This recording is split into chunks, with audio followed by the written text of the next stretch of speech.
What is going on, Warrior? I want to talk to you about how last week I went low. It was super annoying. And as lesson this week, obviously we're going to talk about the lows, how to avoid them before bed, and how we can kind of plan around them, but also it's a hidden meaning and a secret lesson in today's episode. So let's get to our theme song. I've spent the last 10 years pushing the limits while identifying trends and patterns in my type 1 diabetes management. Follow along as I learn, apply, and share the fitness, nutrition, and lifestyle strategies that I've learned from diabetes experts around the world. The real question is, how can we live fearlessly with diabetes while maintaining stable blood sugars? This podcast is here to give you the answer. My name is Matt Vandervecht, head coach and co-founder of FTF Warrior, and welcome to Part of My Pancreas. All right, so last week, there's an interesting, recurring low that happened before bed. Now, the first time it happened, I was like, that was weird. Okay, went low before bed. Doesn't usually happen. I've usually got tighter control than that. And it wasn't low, right? I just dipped into like the 70s and then barely into the 60s and was like, let's not go to bed yet, right?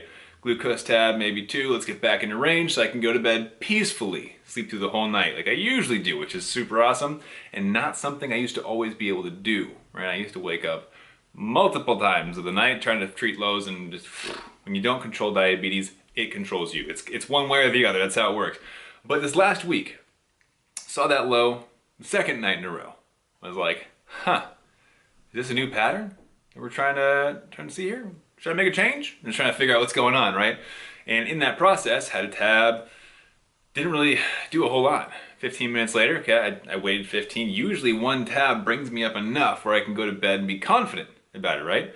You know, that 90-ish range, maybe just over 100, feel good about where I'm at. And I'll say usually I like to be over 100, just for safety. But the one tab didn't work like it usually does, you know? So I go for a second tab. Go back to reading my book before bed, trying to learn some new stuff. Didn't work. 15 minutes later, I'm still beeping. I'm at 69. Hashtag tag Rob Howe. There we go. Over diabetic doing things. No, and so I go in and I'm like, that's super frustrating, right? I'm gonna go have maybe a bigger snack, have some chips. Plus I was getting hungry with like, all right, let's eat a little bit more. Nothing. I stay 67, 68, 67. It's just sticking there. Like I'm stuck. Like it's not digesting. I'm like, what the heck is going on? It's been hours since my last meal. Can't really tell what's going on. I hadn't gone for a run in the last 30 minutes, so have some more sugar. I'm starting to get frustrated, right? By this time, an hour has passed. And I'm like, how much longer am I gonna have to stay awake, right? And this is one of those times where you think about, how much sleep have I lost since I've been diagnosed with type 1 diabetes? Like, how much of an impact has this disease actually had on my lack of sleep? Which is sad to think about when you really do take a moment there. But then I get to the point where I'm like, it's been an hour and a half. I've been treating glucose tab every 15 minutes. Nothing's happening. Let's go for like 2 glucose tabs. Let's get crazy.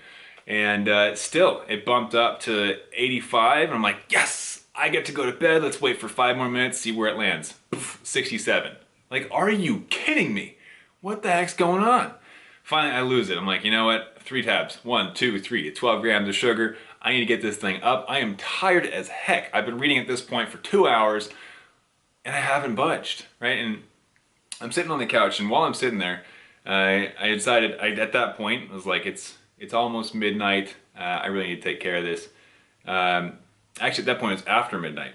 I grabbed the juice box, and I was like, okay, I know juice is going to absorb faster. Let's just get this thing done so I can get to bed. I hadn't been sleeping well a couple nights previous, and ultimately got to a place where I drank half the juice box, because I wanted to make sure I got enough sugar, but not too much, right? And within that realm, bumped me up, got over 100, went back to 90, and I was like, this is killing me. And it was 12:41. I remember, so I looked at my phone.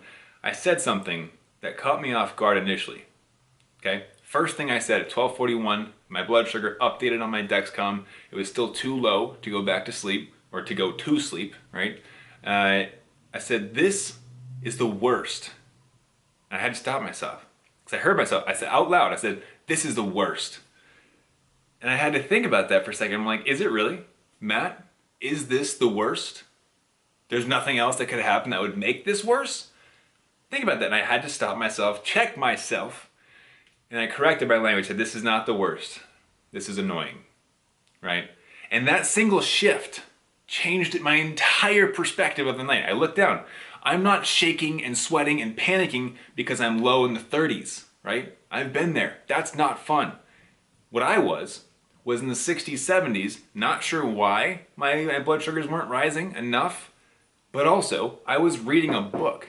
We got this interesting new perspective of the language that we're using, surrounding environments, surrounding different experiences that we have, right? I'm sitting on the couch reading a book going, this is the worst. Wait a second. No, it's not. This is annoying. Sure, I want to go to sleep, but I'm not dying. I'm not struggling to get sugar in my mouth. I'm just snacking, right? Not the worst. This is annoying. And I was reading a book. It was still a very peaceful environment. I was just tired. And no matter what situation you're in life, in most cases, we, especially in the US, have been conditioned to imagine things as worse than they actually are. We assign labels to different events in our lives that are so much more dramatic than they actually need to be. I want you to think about that for a second. The language you use in the unique situations that we have to push through, right? In a situation where your blood sugar might be dropping, maybe you've got arrowed down and you're at 90. I'm panicking. No, you're not. Right? And by saying, I'm panicking, you're telling your brain, you're like, okay, I'm actually panicking, and your brain starts to think, okay, maybe I should be panicking. Your body responds as necessary. You ever have those blood sugars where you feel fine, you look at your meter or your Dexcom, it says you're low, and then all of a sudden you feel low, and you get the symptoms. It's your brain adapting to what it feels like it should be doing in that moment. Whereas before, you felt fine, right? Interesting thought. The same or a similar concept with the language that we use. I am panicking can put you into a panic state versus I'm nervous. I'm a little scared, right? This is the worst versus this is annoying. Completely different perspectives. So I challenge you, first off, in this episode, you got two different lessons we're hitting here. First off, challenge the language that you use, especially in a reactionary state. I was experiencing barely low blood sugars, and I said, this is the worst. No, it's not. It was annoying. Now, the second part of the lesson is, why was I going low, right? Especially multiple nights in a row. This doesn't usually happen to me, and I want to get to this one pretty quick because, per usual, busy schedule. I got to get on a client call in 5 minutes. So, really quick, I wanted to get into why I was going low at night. I didn't go for a run right before then. I didn't take too much insulin. It had been 4 or 5 hours since I had eaten food and bolused insulin. So what gives, right? Why was I going low multiple nights in a row? What it boils down to is especially those of you who follow me on across different social media platforms, or if you're on our email list, you know I got a mountain bike recently. Now, what is mountain biking? It's activity. It's exercise. It's a workout. If you've never gone mountain biking, I suggest you take it slow, first of all. I've already popped 2 tires because I went a little bit too hard. But second, understand that any activity you do is likely to have some form of an effect on your blood sugars. Now, mountain biking is much different than going to the gym, right? It's a consistent effort you're putting out, especially if you're consistently pedaling. It's not all downhill. I was going on flat trails, still going over small jumps. You know, I'm not gonna let you think that I'm like some crazy awesome mountain biker getting like 20 feet in the air. No, I was like 6 inches in the air, right? Maybe a foot. But when you introduce new exercise into your life like that, you're likely to become more insulin sensitive. Now, me jumping into mountain biking on top of my existing workouts, which they've been struggling recently, but I still do exercise just about every day, even though I'm not as effective as they used to be. That's me working on me. I get on that. But in introducing a second piece of exercise, almost on a daily basis, I was putting myself in an even more insulin sensitive state, which means I require less insulin. Now, overall, that's what we see is you need less insulin throughout the day, throughout the night. So why was I going low at night? Why did it consistently show up at night when I wanted to go to bed? Literally planned hours in advance, I'm going to go to bed on time tonight. And my diabetes is like, no, you're not. You're gonna stay up and snack for 3 hours. Why did it happen at night? Well, the timing of your exercise can also impact your blood sugars, your insulin sensitivity those consistent lows.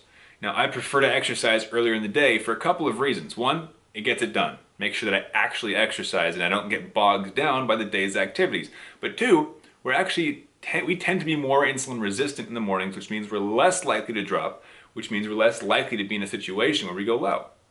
Now, on top of that, exercise can lead you to a more insulin sensitive state hours after the exercise has been completed. So you get to the end of the exercise and you're like, all right, great, I finished. Blood sugars are not currently low. I made it. I didn't go low. I'm done.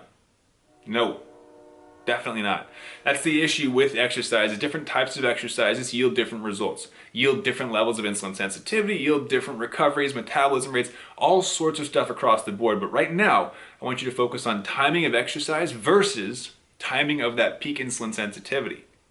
Now, in this case, I had been going mountain biking in the afternoons, which meant it was a shift in the time frame that I was exercising, which led to me going low before bed. Now, because I caught it early, right? I started treating in the 70s. I didn't wait till I was at 40. I was able to keep it in the 60s the whole time, never went actually beyond, I think it was 65, stayed above that. So I was fine, right? But if that catches you off guard, if you're not used to exercising at a certain time of day, you switch things up and go for it, well, a couple hours down the road, you might experience some lows that could wreck your plans, could get in the way of work, could mess up family activities, could wake you up, could cause a low where you don't wake up. So I want you to think about what time of day you exercise and how you can best plan ahead to avoid the lows in the future. Maybe it's a temporary basal setting, maybe it's having snacks on hand, maybe it's increasing proteins, fats, or having a different structured meal. There's a lot of different strategies you can use, but being aware of the effects before they happen enables you to plan ahead for next time. Now, since then, I've gone back, I've made adjustments in my basal insulin, cruised perfectly in range last night, got to bed. It was super duper nice to not have to worry about that. Now, should I have caught that ahead of time? Yeah, probably, right? I love thinking about exercise and blood sugars. However, I didn't. I learned from my lesson, and guess what? Now I have a great story to tell you about the language that you use surrounding the events and environments in our life. This is the worst versus this is annoying. So, what I want to share with you today, two things I want you to remember. Challenge the language that you use in your everyday life. Every situation you're in. Look at the language you use. I hate this. I hate Mondays. How about that one? Or, Mondays are annoying. And honestly, Mondays aren't inherently annoying.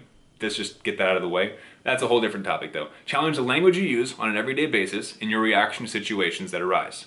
Two, look at the timing of your exercises and see if hours later you have a peak of insulin sensitivity that's causing consistent lows.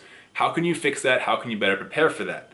Now, before I go, because I have 1 minute, I wanted to let you know there is a training where I coach more on exercise and blood sugars, basal insulin settings, bolus insulin settings, where I dive deeper into how do we control these things so that they don't control us.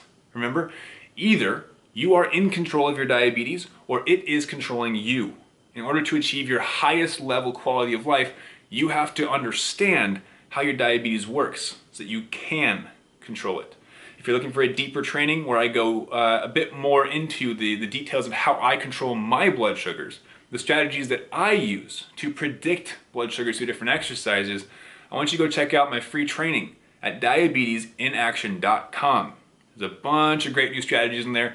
It will challenge your current way of thinking, but it'll also open your mind into what's new and possible with your type 1 diabetes. P.S. I want to add in one more thing before we call this episode. I have 30 seconds before my call. There's something coming up that's really, really exciting. It's something I've been working on for many months. And because today actually marks our 100th episode of the Pardon My Pancreas podcast, we're celebrating by releasing this early. So check in next week. Next episode is going to have some real goodies for you. I hope you're ready. Now for today, go check out diabetesinaction.com. I'll see you there, and keep up the fight.